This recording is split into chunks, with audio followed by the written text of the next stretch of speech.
Welcome back to another episode of Two Average Husbands. I'm your host, Jake. I'm your host, Kyle. Welcome back, everybody. Excited to be here. It's Wednesday. I need a fucking drink.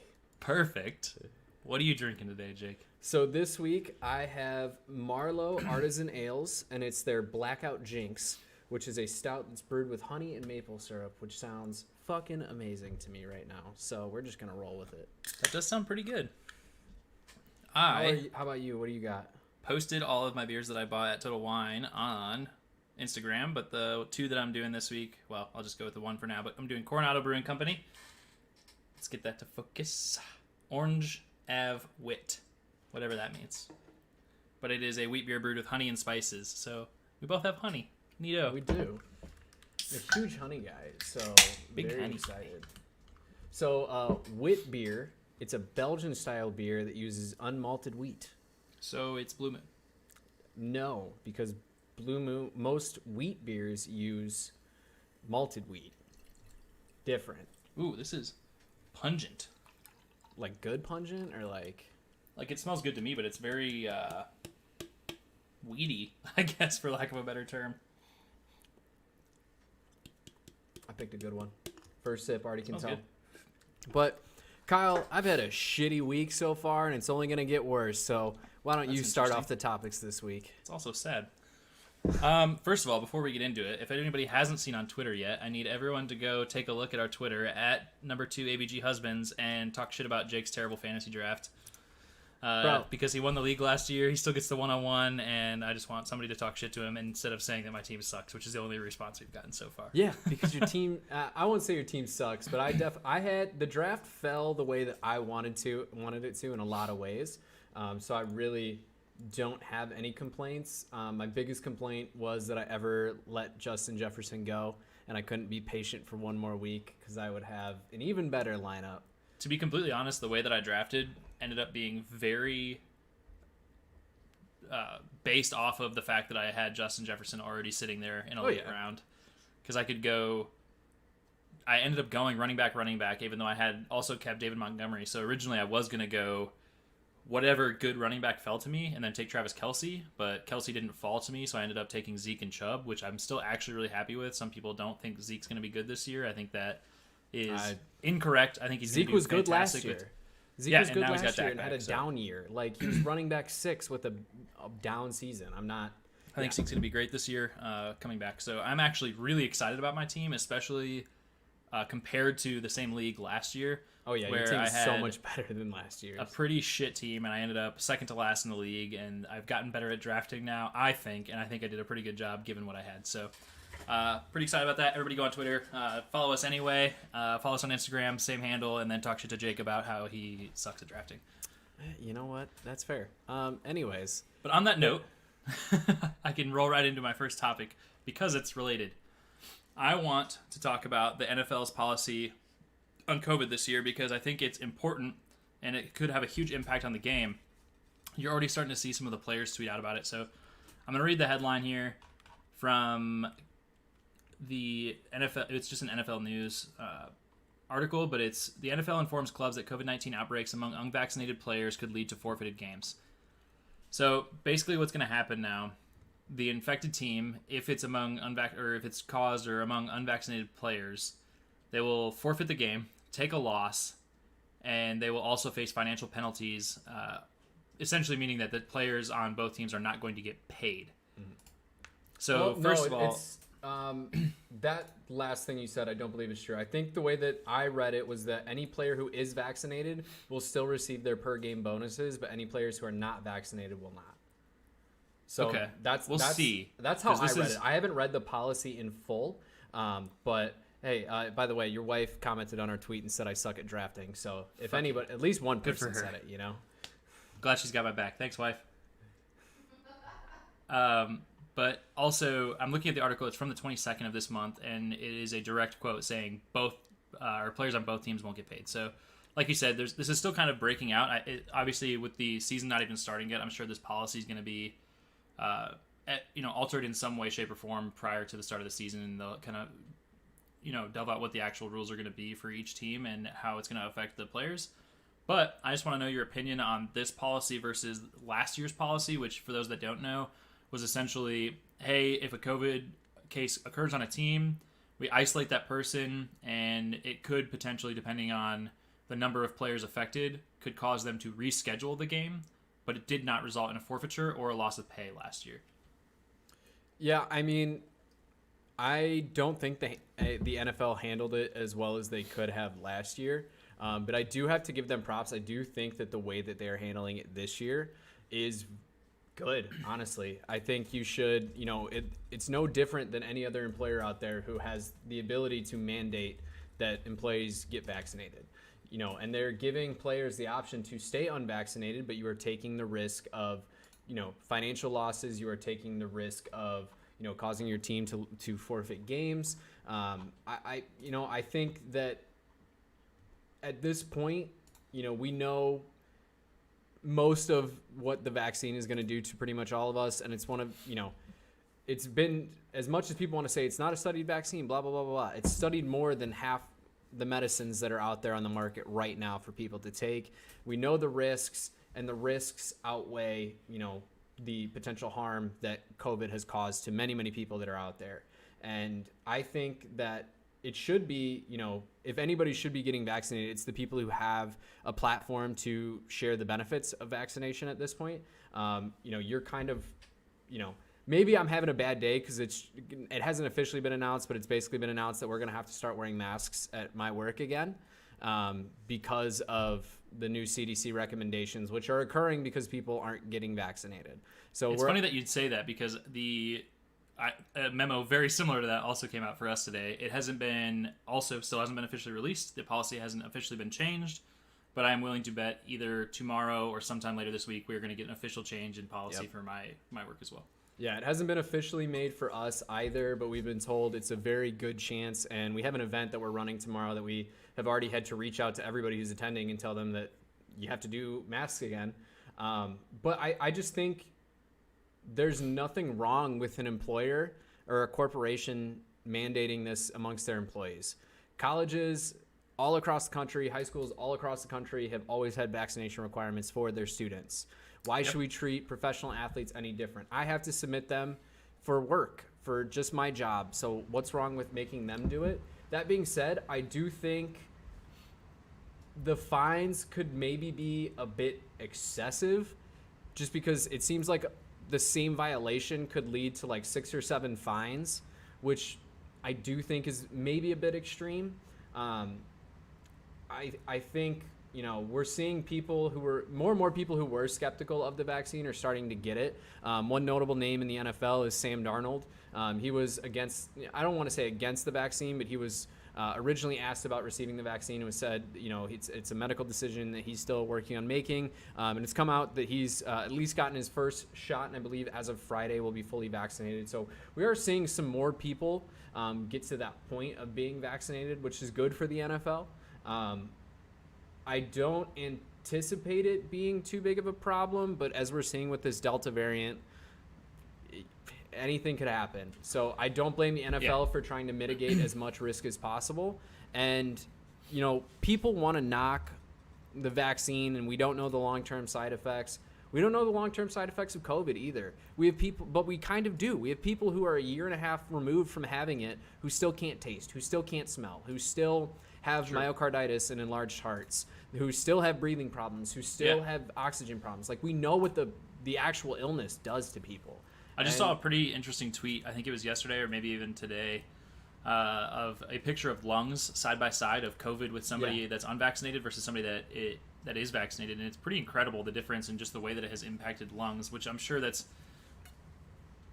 based on what we know now. It hits people differently. Like, your symptoms aren't always the same from person to person with COVID, but still, like, I think it's generically applicable if you have the symptoms of having lung congestion and lung issues related to COVID, that if you're vaccinated, it is proven now to some extent that you are mitigating at least some of that, some of those symptoms if you're vaccinated. Yeah, I don't know, man. I think the NFL is completely within their right to do what they do. We now know that vaccine mandates are constitutionally allowed. That's been kind of proven by the courts at this point. And to be completely fair, I do understand some hesitation with some people with the vaccine. You know, the way people of color have been treated by our government in the past, especially when it comes to vaccines, it hasn't always been great. So I can understand some hesitancy from certain groups of people. But that being said, we have to look at the big picture here, and this is not going away. It's very clear that shit is getting worse again. You know, it just came out today. The Washington Nationals, the professional baseball team, they had 12 players and staff test positive for COVID today. 11 of those 12 were fully vaccinated. So that means that 12th person wasn't vaccinated, got the Delta variant, and brought it and infected every single one of those people. Now they're having to postpone games, and they're having true. It's not necessarily true, but there's on paper, that's how it seems. A more statistical chance of that being the cause than the other way around. But you can still be a transmitter of COVID with the vaccine. So that's not necessarily 100% true, just to be transparent on that. We're not doctors. We've gone over this. Doctors. But I do agree with you, though, because I think it's interesting, because I had this conversation earlier today with somebody, and the enforcement of this is going to be unique from business to business. And I don't think that necessarily a state or the federal government is going to mandate that everybody gets vaccines, but I do believe that the federal government will mandate it for federal employees, and I do believe that most... That was just announced, no? Or it was just rumored? It hasn't yet. It's rumored that Joe Biden is going to do that. But on the other flip side of that, so with state government employees, I think it's going to be very state dependent, just because of who's currently in charge of each individual state and the political differences there. And I think we're going to see some slow adaptation of the same policy that the federal government is doing. But at the end of the day, individual businesses can pretty much do whatever they want. Yeah. When it comes to refusing patrons, and maybe we're going to end up seeing some more court cases about this and refuting this, and who knows. But at the lowest level, I think schools, and or I guess maybe at the biggest level is a better way to put it, but I think schools and the DoD are definitely going to do this, and they're going to mandate the vaccine. And so I think a lot of the states will too. So people that are having a hard time, saying like, well, I'm not going to get the vaccine, and I don't want to deal with... yes, Ryan, that's totally true. But I think that you're going to see a rise in mandates, whether people like it or not, and people that are refusing the vaccine are going to start to see a lot of restrictions on what they're able to do, and especially travel. International travel is the biggest one that I like to point out, because I think it's funny where people are like, I have my individual rights and freedoms as an American to refuse the vaccine, and it's like, yeah, you do right now have those rights to do that. However, any country can refuse you entry. Guess what? The state of Hawaii is refusing you entry right now. So even within the United States, you're already seeing things like that happen. Hawaii, I think, might be the only one that I specifically know that. It's the only state that I know of.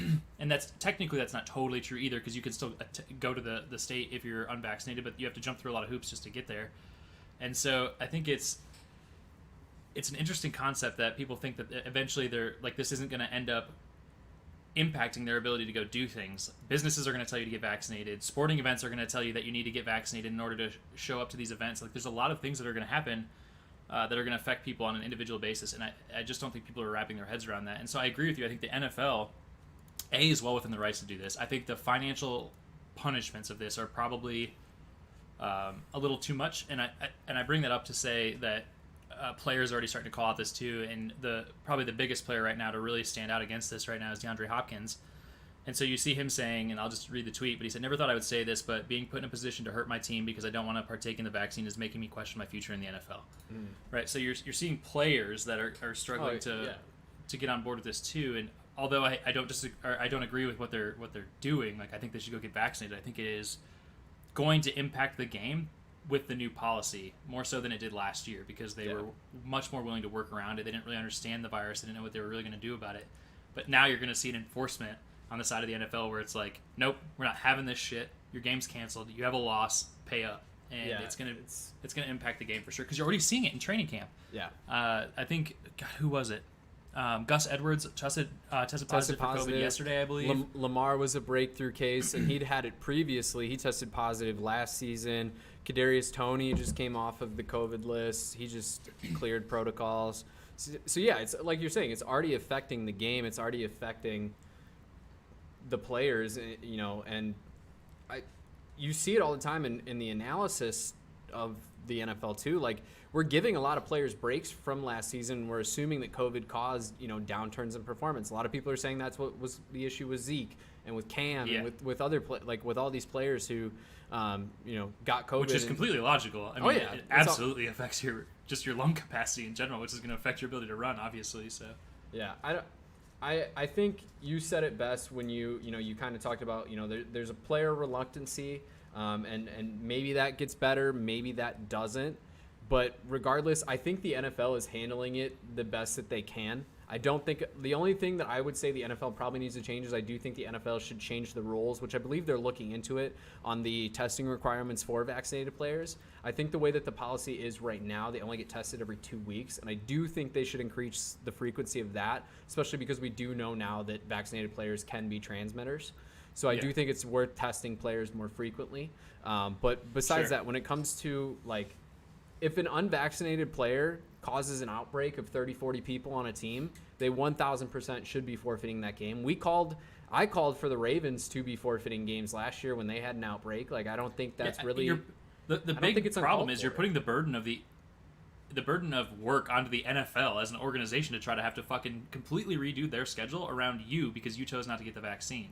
Yeah. When instead they can just be like, nah, fuck that. Your team forfeits the game. I'm not dealing with this crap anymore. Yeah. Either get vaccinated or you're going to impact your team, which is what DeAndre Hopkins is directly, arguing against. But at the same time, it's like, dude, I don't know that you understand how it's going to affect you as a player if you get COVID versus the vaccine, which is exactly what you were just saying. So I'm not sure where this is going to go, but I think it is a hot take on behalf of the NFL to go, nah, dude, pay up. Your game's forfeited. We're not dealing with this crap. Yeah. I mean, the way that it is, it's the way that it is. And that's, I mean, there's no other way to say it. Like, the rules are the rules. Travis, exactly. Travis just shared in the chat here that he cares more about fantasy leagues getting destroyed by picks potentially getting COVID. That's something that I have 1,000% considered in drafts at this point. We've seen trying to see the vaccination status of players and make your picks based on that? I mean, that's a valid thing to have to think about when you're drafting this year. When Cole Beasley started talking about not getting vaccinated, he was the first one to really speak out against it. When he started talking about not getting vaccinated, when he started talking about how like he's going to live his life the way that he wants, and if that forces him to retire, he's going to retire. His average draft position dropped like 45 points. Like 45 players started being drafted ahead of this guy who did have a very productive season last year simply because of these comments. So like, the fantasy world is already seeing the implications of this. The NFL is going to see the implications of it. Obviously, it remains to be seen if we're going to have any cancellations this upcoming year. But I'll tell you what, if there is a team that has an outbreak, I'll be the first person on Twitter saying they should forfeit. I'll put it that way. I mean, that's the thing, right? Like, you could call them out last year and it didn't mean anything. This year, it's happening.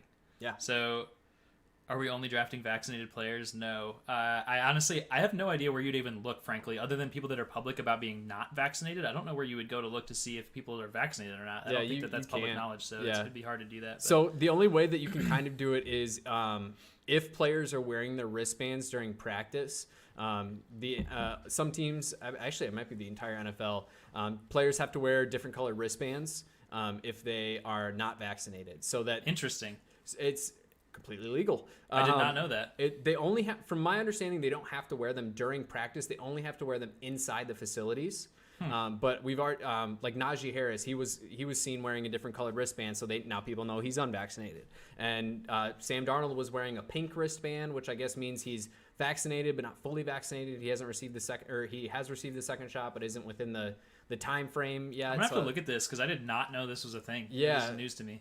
Yeah, so I know Najee was a big one. Like I said, there's an article on ESPN about it. If you just, it was right on their front page for me about Darnold. But yeah, man, it'll be interesting to see how this season plays out.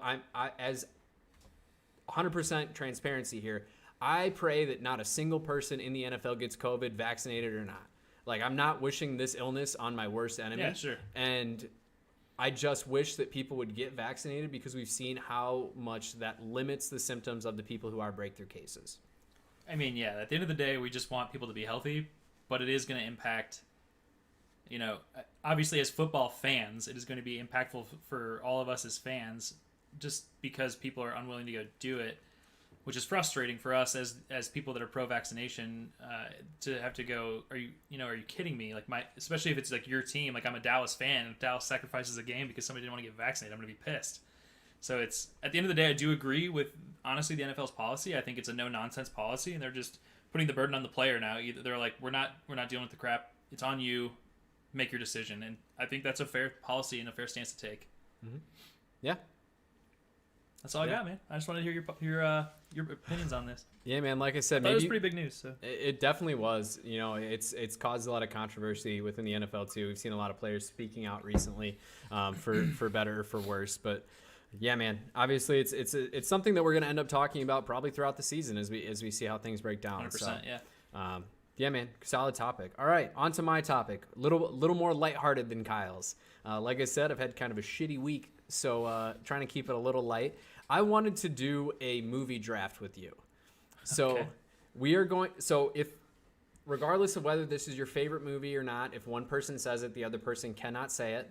But I want us to pick a comedy, a horror film, an action film, a chick flick, and an animated film that we think are the best, the best of those genres that we would show one of our friends.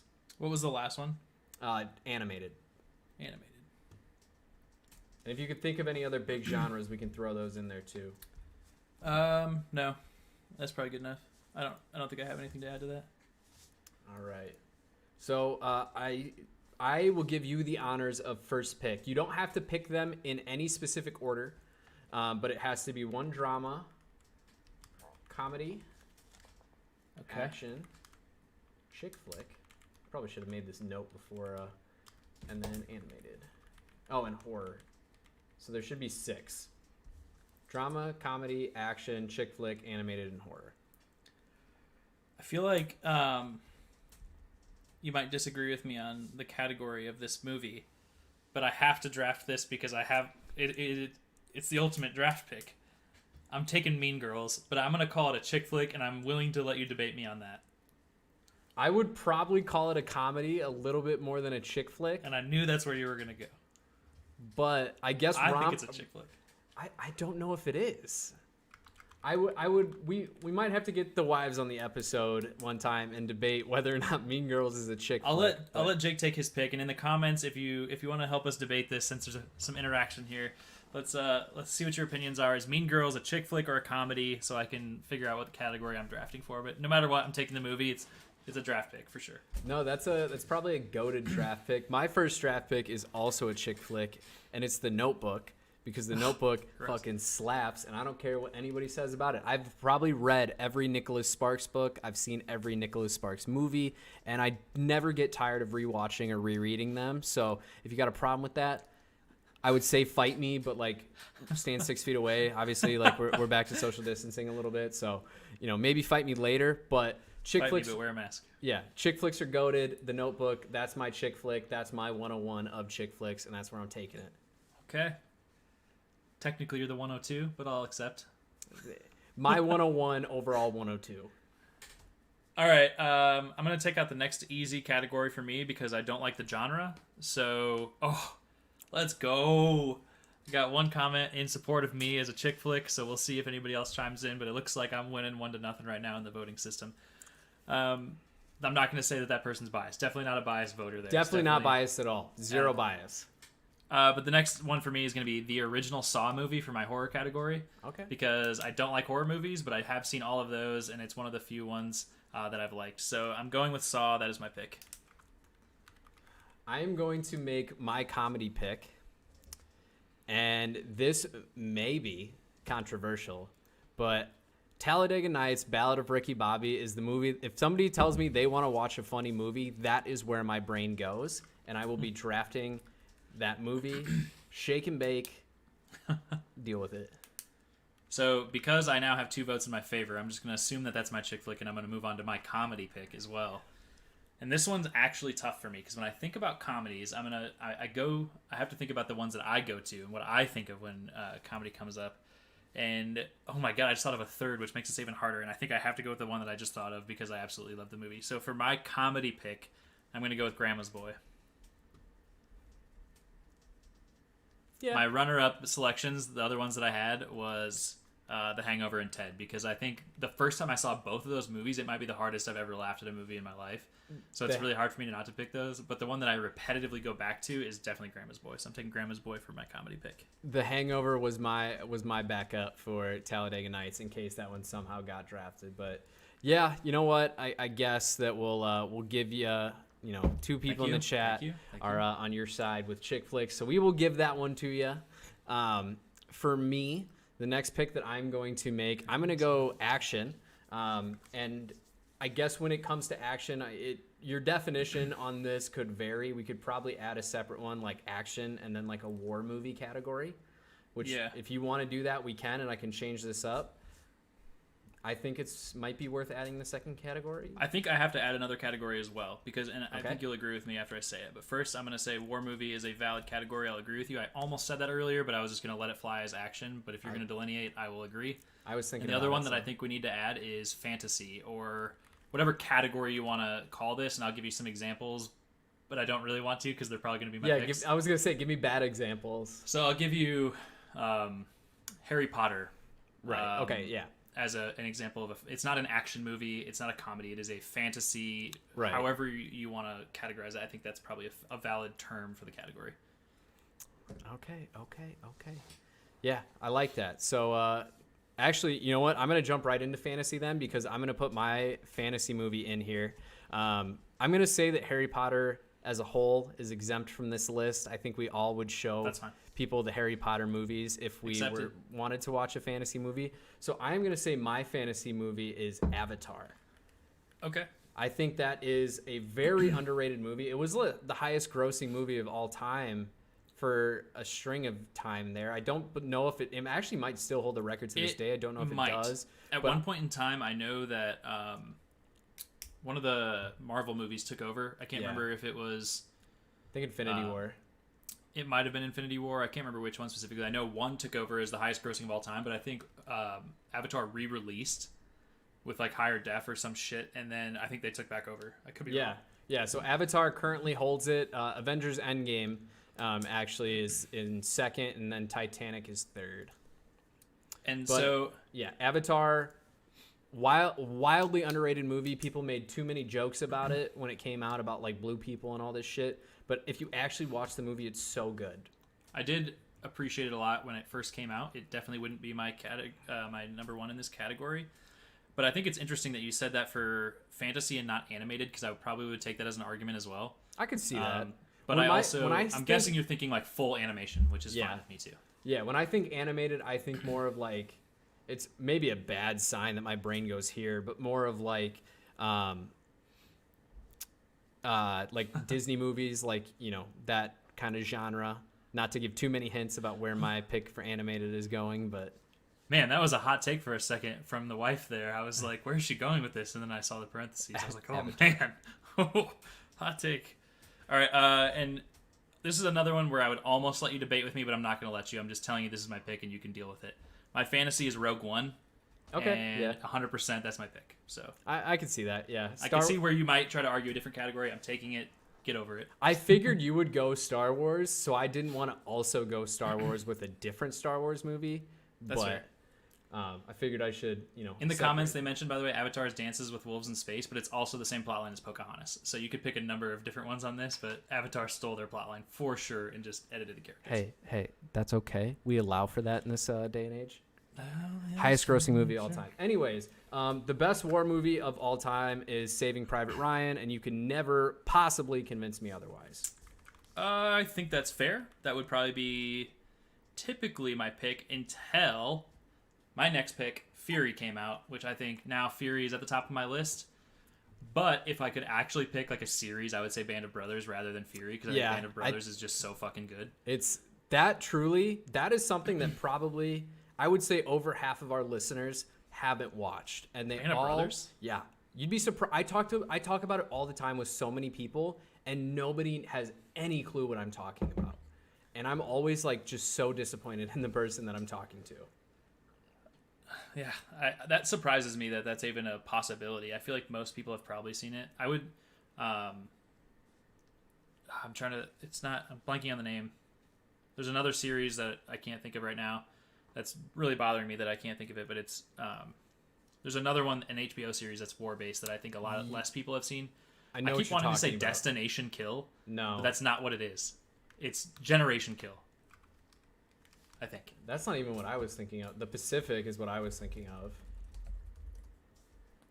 Yeah, Generation Kill is another super popular one. Not as good as Band of Brothers, but it's also pretty good. I've never seen that, so maybe I'll have to check that out. Yeah, you should.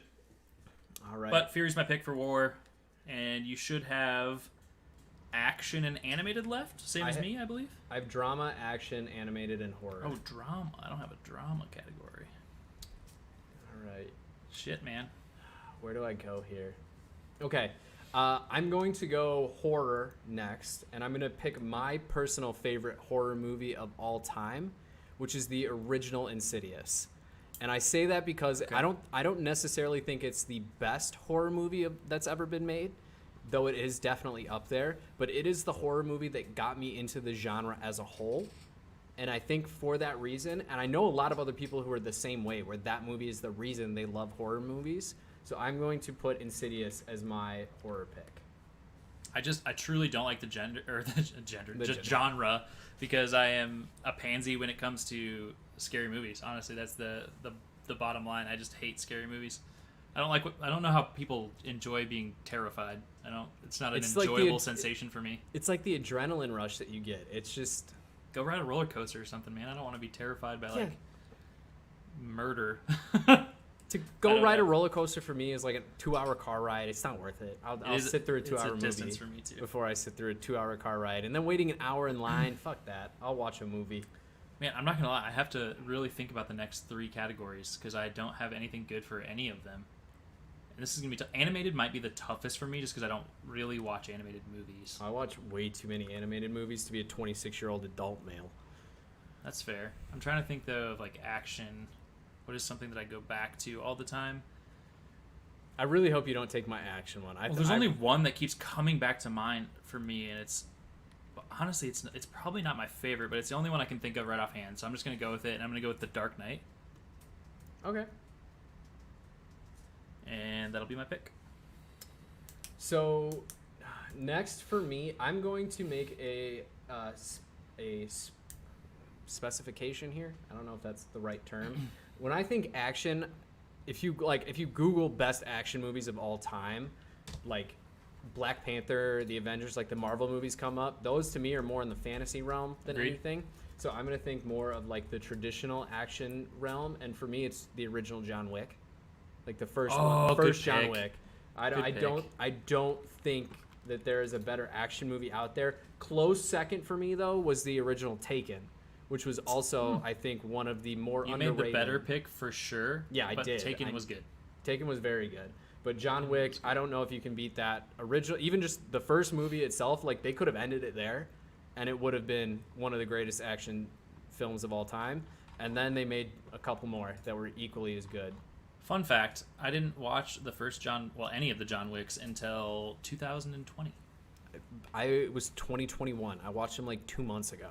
That was the first time I ever saw him. I gotta look here at a list as well for some of these other categories and just see if anything jumps off the page as me, because I am gonna struggle with these next 2 categories for sure. Mostly because I'm trying to think of how I even would define necessarily the drama genre. Oh yes, Kyle pointed out in the chat. He's actually dropped a few different movies here. So for horror, he said House of a Thousand Corpses, which is a great movie. Kyle probably hasn't watched it because, like he said, he's a pussy. I have never seen that. I am a pansy about scary movies. It is a great scary movie. Probably Full Metal Jacket is fantastic, which he also mentioned. Yes, Full Metal Jacket. That's the movie that I think of being bad in the terms of growing up. It was the one movie my parents wouldn't let me watch.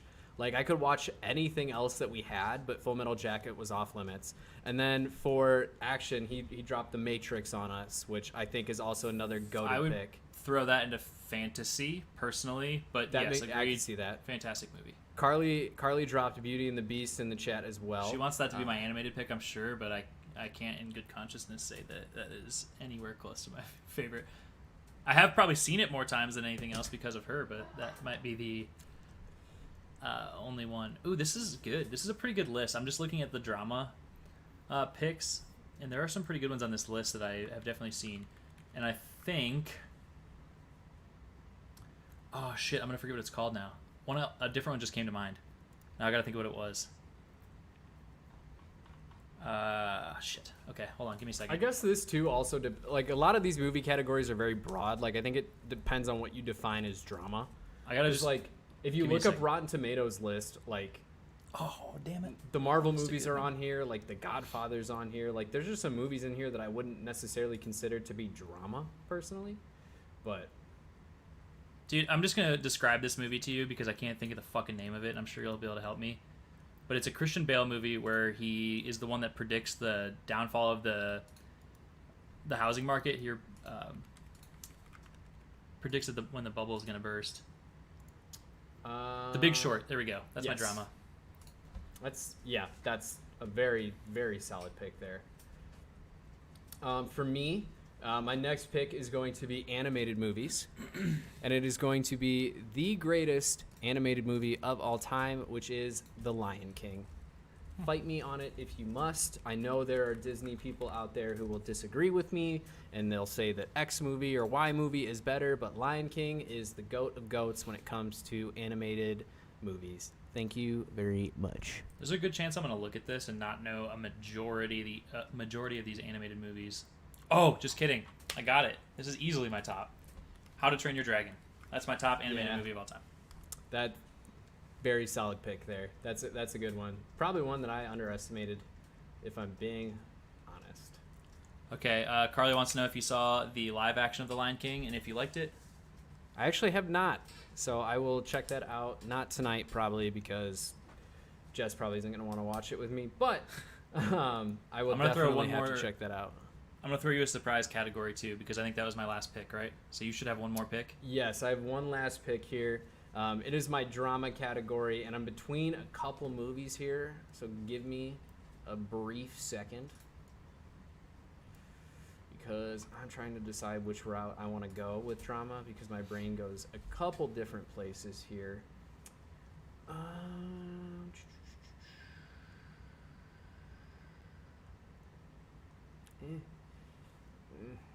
Oh, shit. I got the hot take here while you're thinking of your drama. My work has now officially mandated mask wear. There we go. I probably, like I said, I'll probably get the email tomorrow. There's the notification right there. Okay. So for the best drama for me, I don't consider The Godfather to be a drama, though a lot of people probably do. I would. I'm just going to say fuck it and go with the easy answer. I'm going to say A Star is Born. I saw that on the list, and I was close to saying that as well until I saw a different Christian Bale movie on the list, and it reminded me of The Big Short, which is why I picked that. But solid pick there too. And then here's your surprise category that I'm going to throw at you because I'll literally put surprise down on my list here. I'm going to tell you what it is. Black and white movie. What's your favorite black and white movie, or what's your pick for your draft? And mine is easily, I'm going to give you no time to think about it, Casablanca. Okay, yeah. Mine's going to be Citizen Kane. Citizen Kane, it's the one movie that I came away from my film class actually really liking. And I think Citizen Kane is, I think most people would probably agree it's one of the greatest movies that's ever made. Like, I'm sure if you look at a lot of the lists that are out there, it's probably in the top 3 of most of them. Oh, damn, that's a solid one from Kyle, too. The Who Framed Roger Rabbit is a I forgot about that. Solid animated movie. I forgot about that. There's a lot of solid runner-ups for a lot of these categories. That's a good pick. Like my war runner-up, for example, would probably be Black Hawk Down. I think Black Hawk Down is a great movie. I feel like those are the 2 most common ones you'd probably hear on anybody's list: is Saving Private Ryan and Black Hawk Down. Okay, so if you're gonna make me, so like if I were to go outside of that though, if I'm thinking of war movie, We Were Soldiers. We Were Soldiers is good. Dunkirk's good. We Were Soldiers, I think, is probably up there. Clerks is a solid comedy, or if you're calling that your black and white category, that's also a solid choice. Yeah. Which is pretty good. For comedy, you could also go. Comedy, there's a million different routes you could go. I mean, you could go like traditional comedy, like look a little more old school and go like with some of the early Adam Sandler movies that were really good. You could go like more like modern raunchy comedy and go like Tropic Thunder or Dodgeball. Like I think there's so many good comedy picks, but I think we have a solid list here. We are going to post this on Twitter. That was a good topic. I like that. Thank you. That was a good one. Solid, man. We are going to post this on Twitter and let everybody vote and decide who you think won the draft. I would anticipate this segment in some way, shape, or form being a recurring segment when we have guests in the future. So just keep that in mind. You may see other drafts occur from us. Not giving any hints, wink, wink, but you might see it. So, Kyle, it is over to you. I saw you finish your beer, so why don't you give us a score on that? I did a while ago, which has actually been hurting me because I've been waiting for this topic to get over because we have to rate these beers before I crack the new one. So, is that your first beer still? Are you going to chug it? Oh, okay. Bro, it's like 12%. It's good for you. This was actually super drinkable, and I actually really enjoyed this. So, it was pretty easy for me to crush that one. I'm going to give this one an 7.9. I heard it there. 7.9. I heard you start to go there, and I almost crested into the 8 category, but I don't think it's quite there. It is good. I think it's debatably better than Blue Moon. I haven't had a Blue Moon in a while. I'd have to have them side by side, but I'd say this was pretty damn good, and I was happy to enjoy that as opposed to some of the ones that I've had recently in the stout category, or really the porter category. But the second one for me is going to be That Brewery, That Strawberry Blonde. You can see the image of this one also on our Instagram where I posted it with the sneak peek there of all the beers that I bought at Total Wine. Shout out to Total Wine. Love you. Oh, man. Mine, I'm at like the same rating point with my beer that you were, and I'm debating on which side I give it to. And I think I'm gonna jump into the 8s on this one and go 8-1. You know, I figured you would after you said that because I feel like you're much more lenient on getting into that area than I am. I don't give. If you like sweet stouts, like dessert stouts, I think this is like the quintessential. It's not over the top. It's not like I've had some that are almost like too sweet. And then there's a bunch that like the flavor just isn't there. It's super dull. I think the maple and honey balances really well with like the darker notes that you traditionally get out of a stout here. So I would give this a very solid 8.1. I don't think I have a problem with sweet stouts by any stretch. I just don't have them really available in my area. I think you do. At least not in individuals. I think you do. I think just going to Total Wine limits your selection. I think if you went to a more traditional like bottle shop, I think you'd find I don't know that I have one of those. I'm going to find out if there's one. I'm literally looking up for you now. Total Wine's great because you can get a lot of different, and it is a lot of local beer, so I get a lot of Arizona stuff that I can try, which is pretty cool. Mm-hmm. But while you're looking that up, we've done our ratings. I'm ready to dive into this next beer and also our next topic. Let's get after it, my friend. Which is a debate as old as time. And the reason that I picked it is because I know we're going to be on opposite sides of this debate, which is rare because we think a lot alike. So we do think a lot alike. I picked this one also because I used to be on your side of this debate, and I have since in my later adult life changed my stance. I'm interested now that you already know where I stand on it. Dogs versus cats. Yeah. Okay. Yeah. You're definitely a cat person, as we see you pick up your cat in the last few podcasts. Yep. I'm definitely team dog. But that's not to say that I don't like cats. I am just admittedly very, very allergic to them. And that is the only reason I don't have cats and dogs. Well, fair. But that being said, I know you're a dog person. I'm very much a dog person. And I am truly it's kind of like how I feel about children, where I'm happy to be around them if they're somebody else's, but I don't want my own. And I can get that. It's weird too because up until 3 or 4 years ago, that was not true. I was actively wanting to get another dog. I grew up with dogs. I've always had dogs in my life for the first 18, 19 years of my life. Actually, even longer than that because my college roommate had one too. So I've been around dogs essentially my entire life, and I never liked cats at all growing up. And in fact, when I first met my wife, I walked into her house, saw all the cats that they had, and I was not about it in any way, shape, or form. And so, but now I have since me when I found out that Jess had a cat when I met her. Yeah, I bet. But in order to make this debate fruitful, I want you to give me your your dog versus cat argument in terms of in favor of dogs, and I will give you some cat over dog arguments, and we'll see who wins the debate.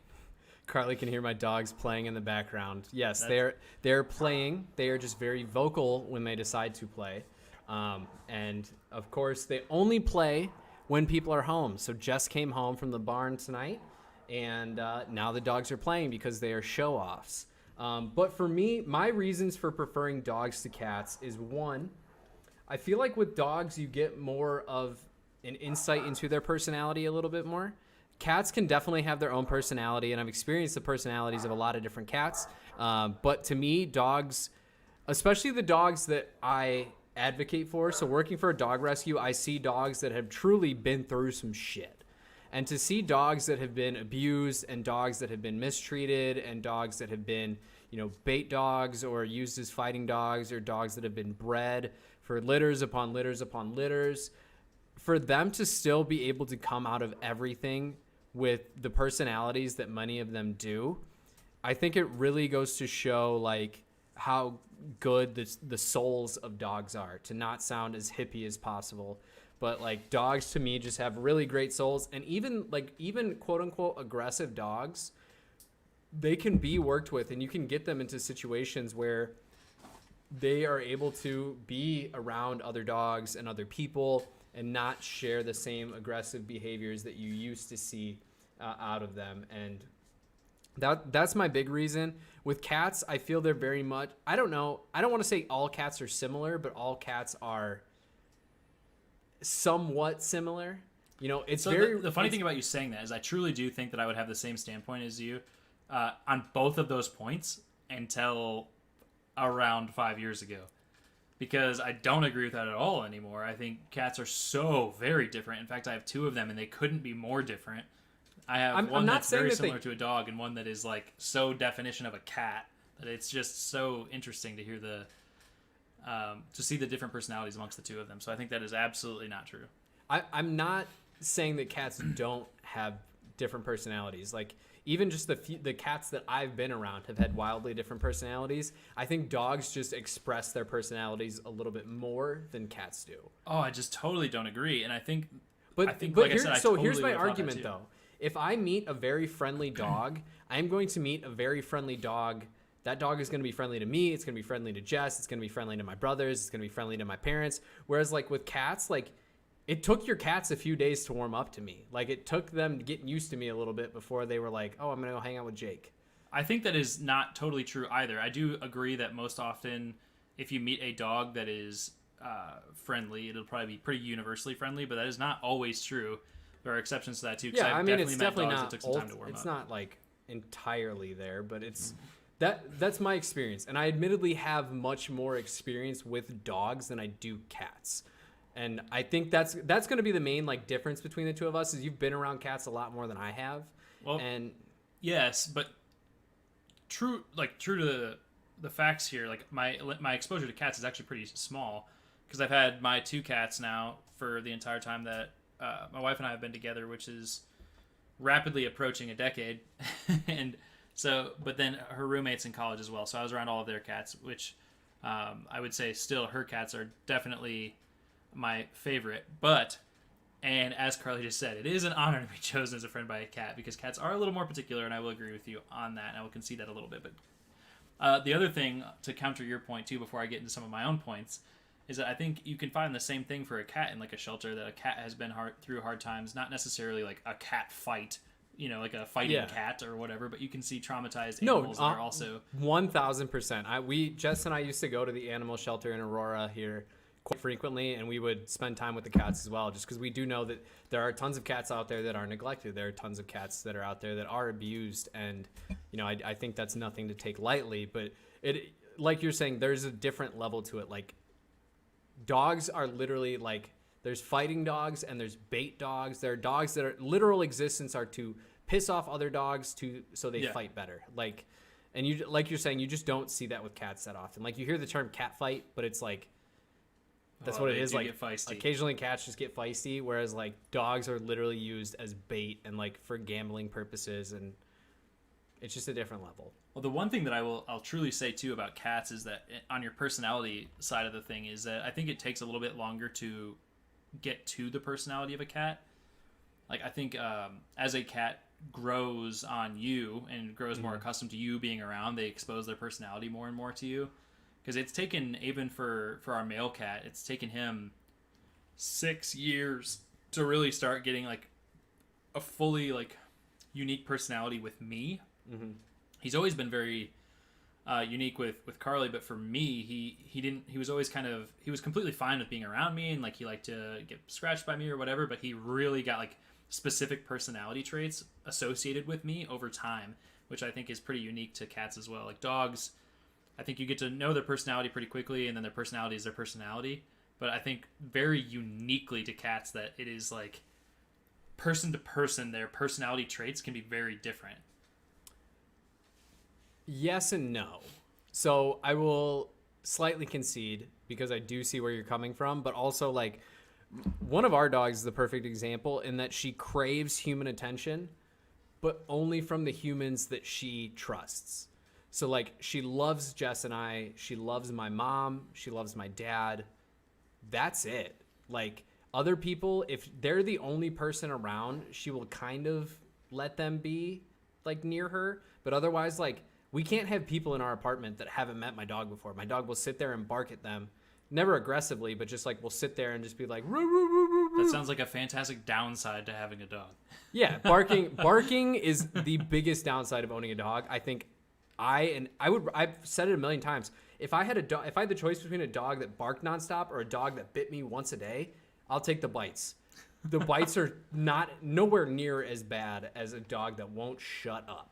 So I will definitely concede that barking is the absolute worst part of the dog. Plus side to a dog over a cat, they shit and piss outside, so I don't ever have to deal with smelling a litter box or changing a litter box. Yeah, but that being said, the counterpoint to that, very easy to make, is dogs take some massive stinky ass fucking wet shits, and if you're out walking a dog, you have to pick that shit up anyway. Yeah. And that is doing like a bag in hand. At least with a cat, Yeah. you're using some sort of like scooping device where it can stink, but at least I'm not fucking putting my hands on a big ass turd. But it's not in my house. A steaming It's not hot even turd. even when you get rid of the litter, it still kind of lingers for a little bit. Whereas the poop is completely outside with dogs unless they have an accident, and I don't have to deal with it. If I want to just be that asshole and just leave it, I can.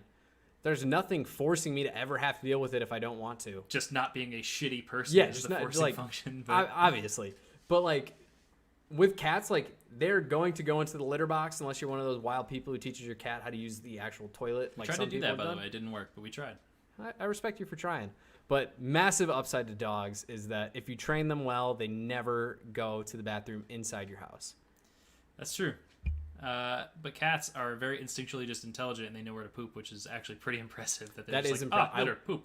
I will give them that. That is impressive. I'm going to give specific examples of the personality though before we get too far beyond that, because I will have to point. I just want to point this one out. So like, the true uniqueness of the personality that I was referring to is like our male cat, right? Every single night, he walks up to me and just sits on my chest the second I get in bed. He doesn't do that to Carly. That is just to me, and it is a unique personality trait that he's adapted to me, where he just wants to get scratched by me before I go to bed. With her, he wants to be picked up upside down by her. He loves it and just like walks around.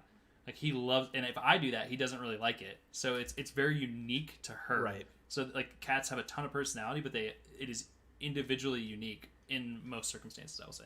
Okay. Our other cat is a little bit less true. Like she's pretty much the same in terms of her traits with both of us, but at least for him, it is very, very specific to the person, which is pretty interesting. That being said, cats, huge positive in the cat category, low maintenance. Yeah. So true. low maintenance, which Very true. Carly, to her credit, does a lot more of the actual maintenance that is required than I do, so there is that to be said as well, so it's definitely low maintenance for me. But, like, for example, we never have to pay for, like, a cat sitter if we're not going for more than a couple days. We can just leave them a little extra food, make sure their litter box is clean. We usually give them a second litter box just so they can definitely have clean litter, and some extra water, and then you just leave. You don't have to pay somebody. It's nice to have somebody come in and check in on them, but you don't have to have that done. It is obviously nice to try to get someone to socialize with your animals while you're gone. but it's not required as opposed to dogs, which need to be let out. They Yeah, need, we have to lot find a more pet maintenance, sitter anytime Yep. we do anything. which can be very So expensive unless Yeah. you have family that'll do it. That's where I've been lucky in that I do have family that will do it. Yeah, I mean, I think we can go back and forth with different reasons until we're blue in the face. There's definitely positives to both breeds. I think cats are amazing creatures. I think they're beautiful. I would like them a lot more if they did not make me unable to breathe, or if they, when they hang out with me, I don't break out in hives. Like, that'd be cool too. But I will admit, maybe I'm growing out of that because I didn't really react to your cats when I was there. So maybe I'm adapting to it as I get older a little bit. I don't know. Because I feel like you're trying to escape this topic a little bit, I have to throw out one more thing, which All is right, a let's big hear it. I'll negative. argue it. Which is interesting because I don't think I ever had a problem with it until I was away from dogs for an extended period of time, and partially because it was pointed out to me. But the smell of a wet dog is fucking gross. I don't mind wet dog. It grosses me out. And I think it never really truly bothered me, like I said, until I was separated from it for a long time. And then now, like, certain things smell like wet dog, and it grosses me the fuck out. So I think the dogs that smell like wet dog are just dogs that the owners already don't like regularly bathe their animals. and that could be true. Like which is when I another have thing to be said a about wet cats. dog, it's because I bathe the dog, and it smells like fucking vanilla and oats. Like it Cats smells. bathe themselves. Low maintenance. Do they though? Do they really? They truly do. I know Actually. they do. I know they they don't do. stink. But yeah, I'm sure there are I cats will- that out there that probably do stink. But Yeah, but most like of them are good at bathing themselves and they don't stink. maybe Jess and I are also in the minority here, probably that we love the smell of like puppy breath, like just that little I think dog it smell. simultaneously grosses me the fuck out, and it also is like, oh, that's kind of cute at the Yeah. same time. I don't know. Maybe that's part of it. But It is a truly unique experience to dogs, where it is Yeah. like, oh, but all right, that's kind of cute. yeah, you're like your breath smells like fish, but like it's kind of nice. It's fucking yeah, that is weird. Yeah. That's a weird. I think animals as a whole are very endearing. I think you and I both agree that animals in general are great. People should be pet owners if you are financially responsible and physically responsible enough to take care of those animals. And I will get on my soapbox here and say adopt, don't shop. I was gonna soapbox a second too, which you could almost have an entire topic about this, but sincerely do your research before you get a pet and make sure you're Yes. prepared for that, because specifically with my line of work, there are constantly people. Excuse me, sorry. People posting about how they're like, need to rehome my 1-year-old dog. Need to rehome my 6-month-old dog. Oh, I'm about to move, and I've had this dog for 3 years, but it's too inconvenient for me to move with it, so I'm just gonna give it away. It's like, you are horrible people. Yeah. And I say that in the utmost sincerity, in like the meanest way that I possibly can. You are a shitty person if you don't think ahead about it, and you're just like, oh, I want my kids to have a pet, and I'm gonna go pick it up, and then you fucking give it away because I don't even care. Whatever the fucking reason is, if you're a bad trainer of that animal or whatever, and like you're like, oh well, it's not trained. It's like, that's your fault. You chose to get a dog and then not take care of it. I see it more often with the dogs than anything else, so it's just frustrating to see that all the time. And I think you should have pets. I think they're fantastic. It is absolutely an asset to your life.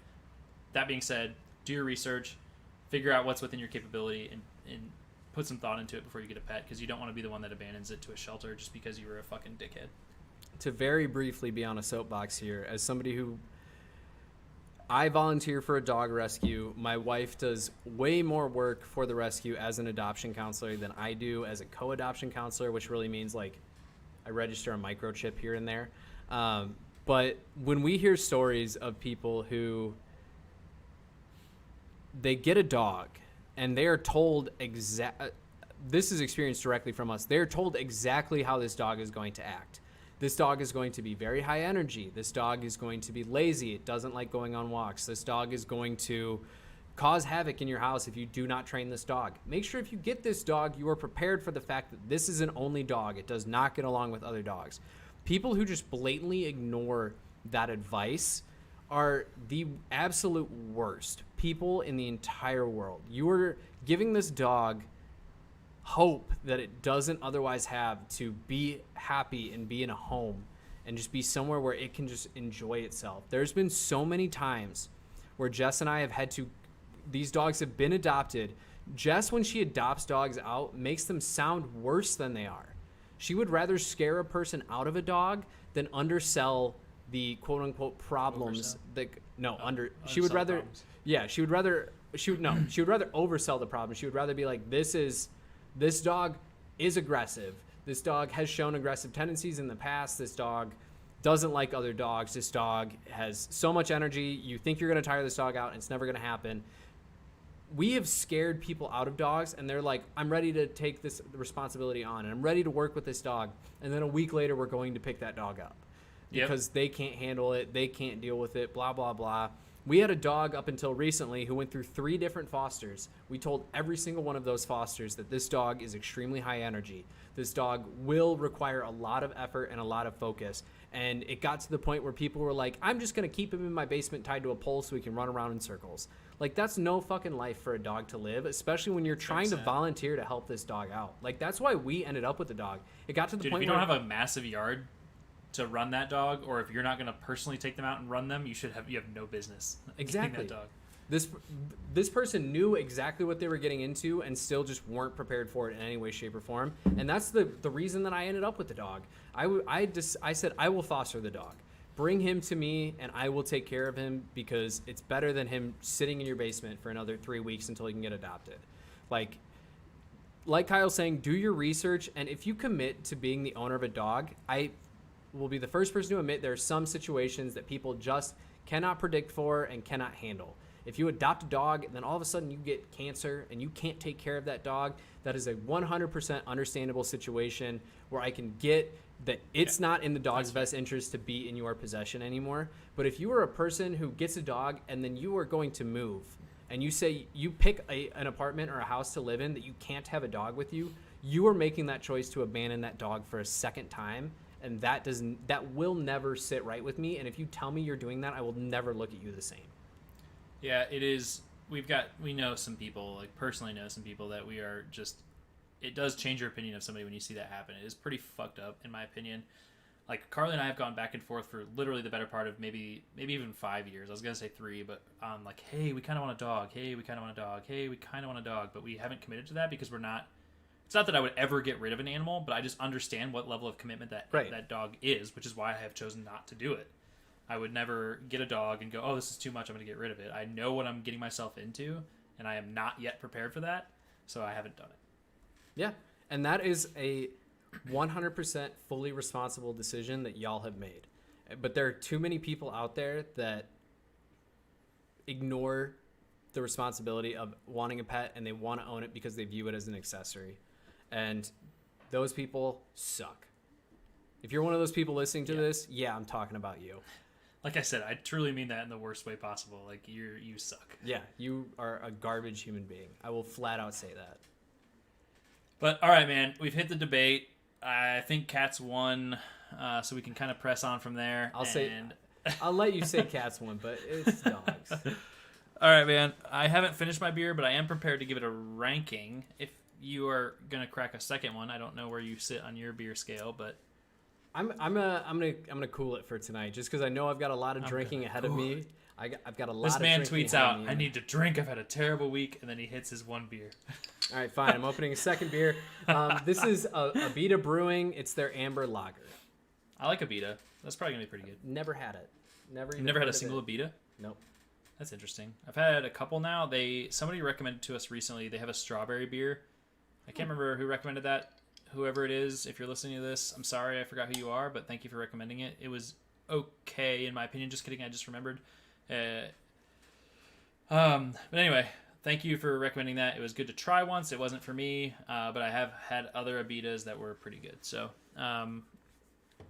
anyway, I will give this beer, that Strawberry Blonde, a 6.4. It is significantly less enjoyable than my last beer, but it's still drinkable if you like, a wheat beer. So not too terrible, but I like my other one better. Makes sense to me. All right. So we are going to go on to my second topic here. I'm hyping it up as if I have some like grandiose topic that's gonna like change the way that we all view life or anything like that. No, it's super basic. I want to know what are a few things that you wish. Let's not do that one. I had a topic in mind.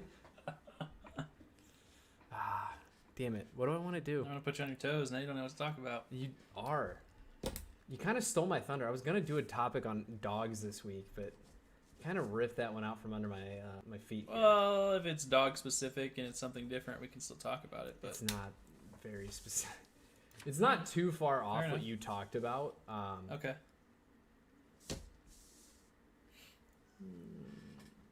Not giving you any help. You gotta just sit through the awkwardness now and I figure know. out what you're gonna talk about.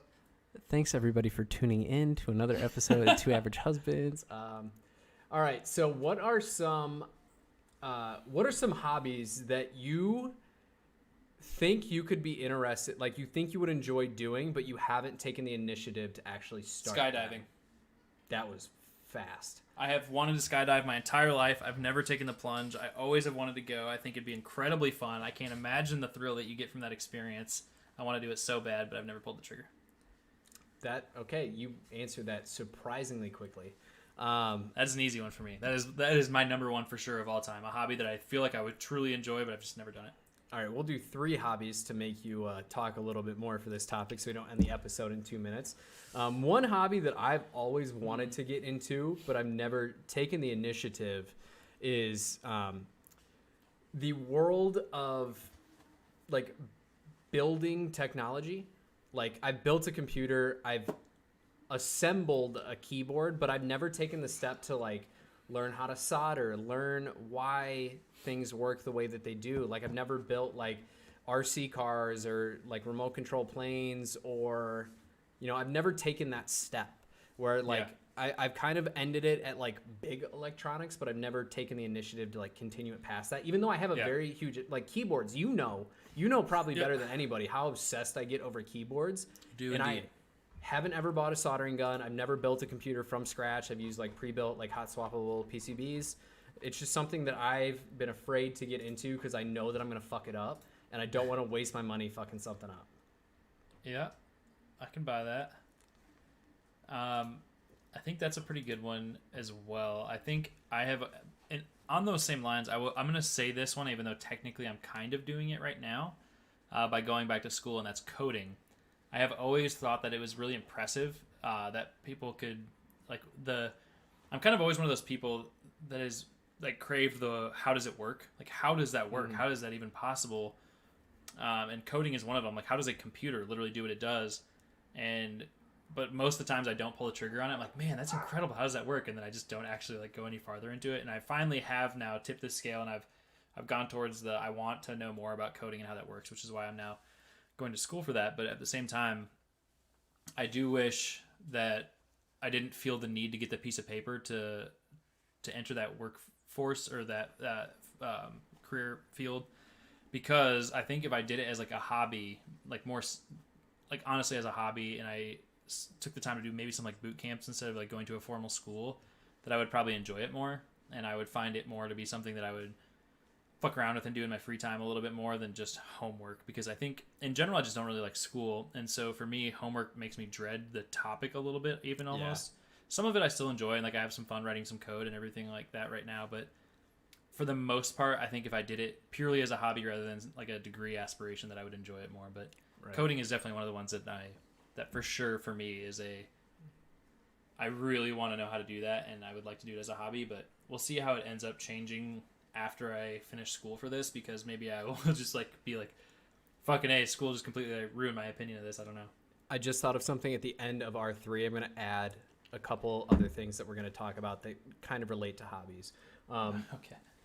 It'll make more sense when I talk about it in a second. But so the second hobby for me has been cars.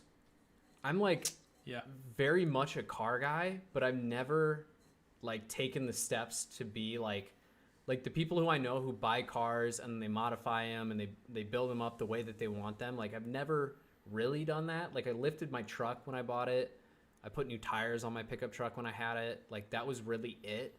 I've changed like the stereos out of a couple cars, but like I've never gone like fully deep into like modding cars. Like I've had aspirations of like I would take this car body, I would put these wheels on it, I would put this body kit on it, I would put this engine in it, but I've never taken the steps to do that, even on just like a cheap level. The fact that you just said body kit makes me feel like you're stuck in 2001. Need for Speed Underground, baby. Hey man, some of that shit's sick. Anyways, but like I've always been super fascinated by cars, and I love talking about cars. And you know, I'm the guy who like, if you tell me that you like, if we're gonna hang out, like if I came to visit you and you were like, hey, for one of those days, like I was actually thinking about going and buying a car, I'd be so in. I'd be like doing all of the research on the car models you were interested in, and like for my birthday in 2020, we spent it buying Jess a car. Like that's how into cars I am. But it's just like I've never taken the step to like be a car guy. I did more so when I was in high school. I was into it, and I did more than just general maintenance on vehicles. Like I did a little bit more, but I truly never really got into that either. The big thing about being a car guy per se is that it is incredibly expensive. And on top of just the expense, it is, if you want to be like a self-taught, like via fucking YouTube videos, it's very easy for you to fuck something up, and then it becomes a lot more difficult. I had kind of a beater car that I just absolutely destroyed, and it needed new piston rings, and I was like, I'm going to take on the challenge, and I'm going to do it by myself. Well, then the car sat in my garage with the engine completely taken apart for like 4 months, and I ended up just selling the shell. And so it was... It's difficult. It's not an easy one, but yeah, I agree with you that is definitely a good hobby. And see, like I do have experience working on cars. I did take an auto shop class in high school where we actually did work on cars, but it's like I've never built a car to be my own. Like the closest thing I've done to like upgrading a car, like to making a car what I want it to be, is like I bought new wheels for the car. So Get I the cassette tape that turns it into something that plays on your phone. Get that Well, mod. I didn't even, that was never really a mod. Like when I was in high school, I had a car with a cassette player, and I bought one of those things. But like I did like replace the head unit on my pickup truck. Like that was, but also it was like if you ever do any research on it, like a 99 Silverado, it's like the easiest car in the world to change the head unit on. You pop off a 1-layer plastic thing, you unplug 2 plugs, you take the head unit, you put it in. Occasionally you need say adapters. head unit, you're talking about your stereo, right? Yeah. Okay. Yeah. When you It's say like, head, I'm thinking like the head of the engine, but okay. no, maybe not. yeah, the head unit in the car. So it's like, it's literally like 2 plugs, and most of the major brands out there sell adapters. So it's like pop, pop, pop, pop, you're done. Yeah. Like it's so easy that like I would love to like actually like take my time and buy the shell of a car, specifically a Toyota Supra Mark IV or a GTR R34, and just like build it from scratch and build it to be the way that I want it to be. Like I think that'd be a really fun, like not necessarily even like I could take that and make it like a 10-year project. They And, actually do make car kits where you can, no kidding, build a car from scratch, which would be pretty incredible to say that you did, but also just extremely challenging. My dad was, when we were younger, used to talk about getting like a Shelby Cobra kit car and building and like teaching us, not that he knew anything, but like teaching us how to build it from scratch. The kind of shitty thing too is at the end of it though is like if you get specifically with like Shelby Cobras and shit like that, like you get to the end of it and you're like, I have a Shelby Cobra, but I don't really have a Shelby Cobra. Yeah, you have to say you have a kit car. Yeah, Like it's just weird. It's kind of shitty, but yeah, I agree with you, man. That's a good one too. I'm trying to think now. It's gonna be tough for me to come up with a third one, and it shouldn't be that hard, but I'm just blanking on any sort of additional hobby that I would want. I will say, okay, I can generally say as a hobby per se, I wish that I had taken the time to learn an instrument, because I had a lot of friends growing up that were like in their own little garage bands and shit like that, and I was always pretty envious of them. And I never, my brothers both have quite a bit of just natural musical talent. They both kind of taught themselves how to play either bass or regular guitar, and I think some drums too, but I never really felt like I had that, and I never was able to pick up an instrument and just kind of figure it out myself. That's definitely one for me though. Yeah, I'm definitely like more in the realm of your brothers, where like I taught myself how to play guitar. I had some lessons, but I don't really count them. Like it was more just like teaching me how to read music and stuff like that. Yeah. And actually like, teaching me how to play guitar. I know how to play bass. I know how to play drums. Music for me is like, it's something that I've always been into, and I would say that music was the third hobby that I was going to bring up, because I've always been decent at like playing other people's music, but I've never taken the dive and like really trying to write my own music. Like I was in a band when I was like 14. It was like a shitty emo band, and like we wrote songs, but they were just so, like, thinking back, they're just so bad. But like I never really like I think I could be a good songwriter. Like I think I could tell a story in a song, but I've never actually taken the steps to do it.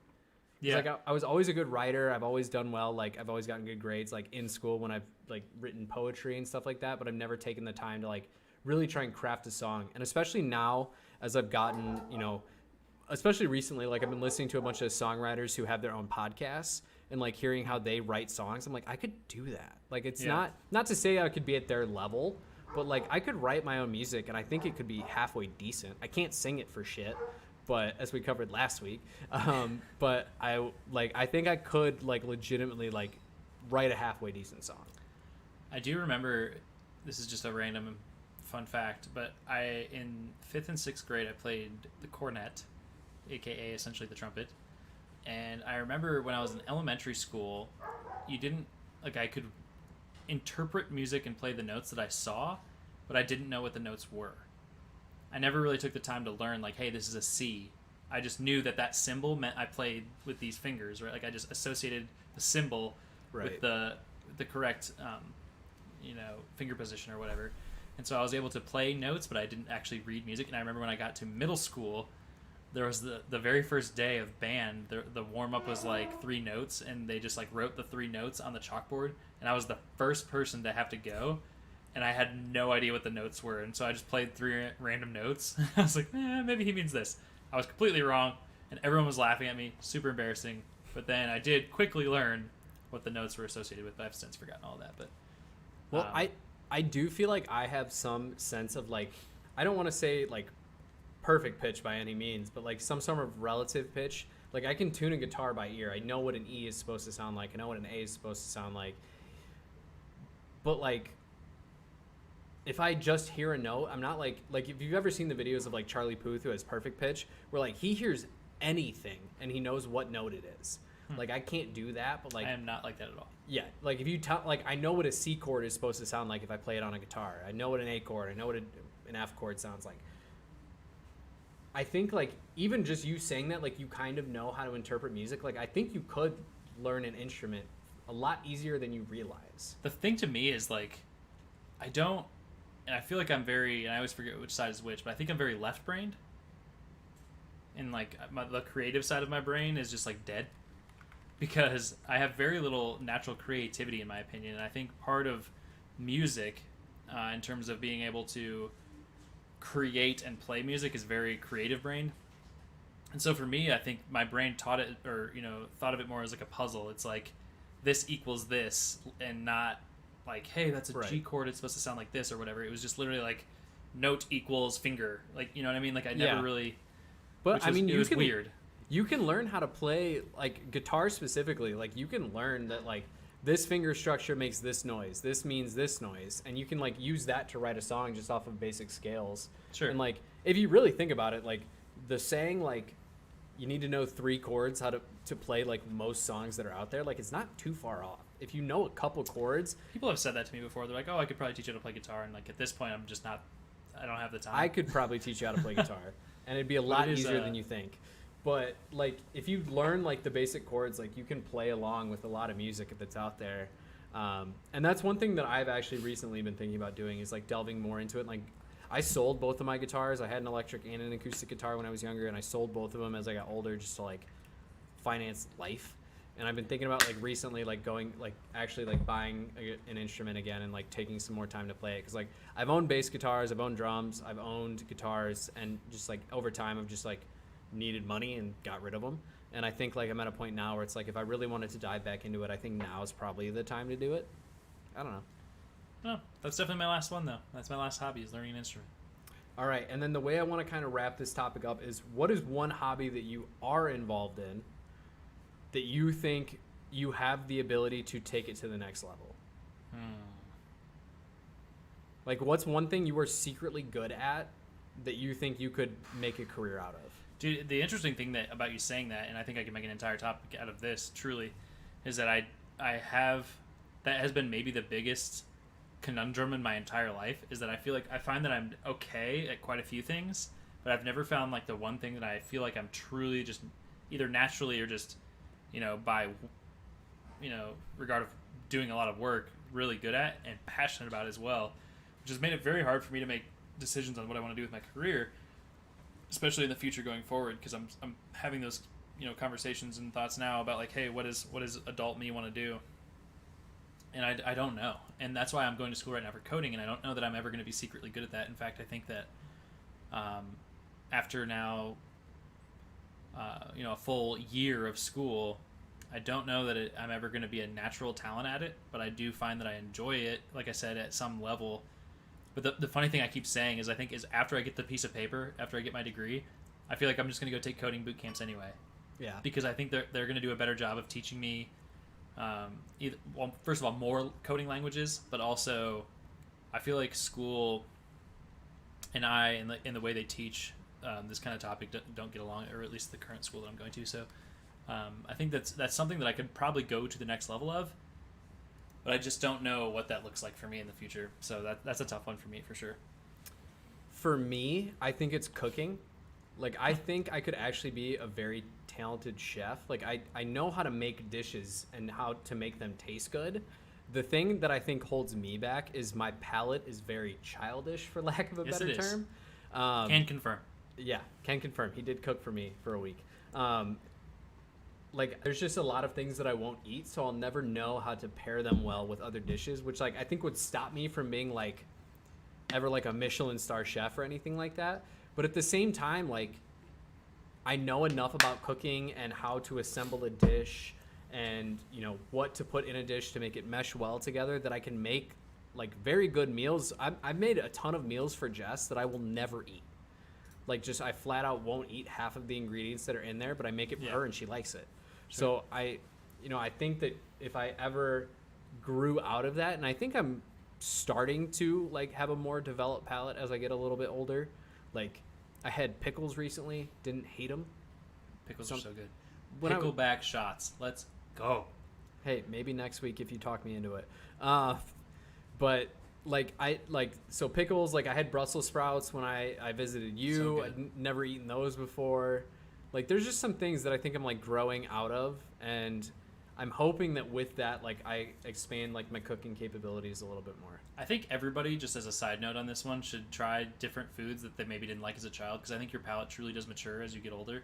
For those people that are, and I was in the same boat as you. Like, I am very picky in my palate, and I think over time, and I think part of it is, like, somebody, mostly Carly has really forced me to try new things. Yeah. And I've found that a lot of the things that she's had me try, I'm like, oh, I hated this as a kid, or I hated the thought of this even as a kid, but now I'm like, holy shit, that's delicious. Brussels sprouts being a big one. I was never into Brussels sprouts, and then we ordered them one time as an appetizer when we were doing, like, an anniversary dinner, and I was like, holy shit, it's delicious.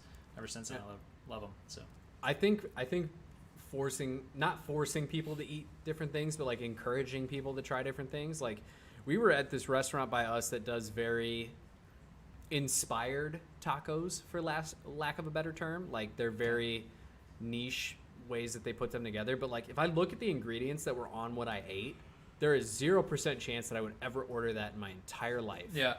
But when my friend was like, eat this taco, I can't eat it, and I was like, I'm not gonna do it. She's like, no, you're gonna eat this. And I was like, I'm actually really enjoying what I'm eating right now. And there was, like, coleslaw and a bunch of shit on it that I would never eat in my entire life. There was, like, coleslaw, some, like, teriyaki aioli thing that was going on. It was like a kind of like an Asian Mexican blended taco, for, again, lack of a better term, but it was delicious. And that's, like, one thing that I've noticed is, like, being more willing to try different foods. Like, if I go into it with more of an open mind, that I find that I do enjoy it a little bit more. Kyle coming at it with an interesting take too, with taste buds supposedly changing every 7 years. I didn't know that, but that doesn't surprise me. I do think that like I said, you adapt. I feel like I just became more of an adult with my palate over time, because there's nothing Same. like that I used to like that I don't like anymore. other than like some really artificial flavors that really bother me now, like the fucking, I think we've talked about this before, but those like jugs of juice. I think they were literally just called like jugs. Hugs, whatever. But yeah, those, like, I find those to be disgusting now. I had one as an adult and I was like, oh my god, it's terrible. I'll still drink them because nostalgia, but yeah, either way, I think you grow into more foods as opposed to becoming more restrictive over time. Maybe that's not true for everybody. I think it's a blend, because like when I was younger, like my parents have told me stories of like me drinking pickle juice out of the jar and just like thoroughly enjoying it.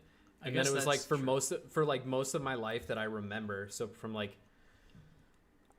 probably ages like 7 until very, very recently, like even just vinegar in general like turned me off like completely to a dish, and I would gag if I even smelled it, to the point now where it's like if I notice vinegar or a vinegar base of anything that I eat, like it's not as off-putting as it once was. It's funny because regular vinegar and like balsamic vinegar don't bother me, but apple cider vinegar makes me want to throw up. Apple cider vinegar is disgusting.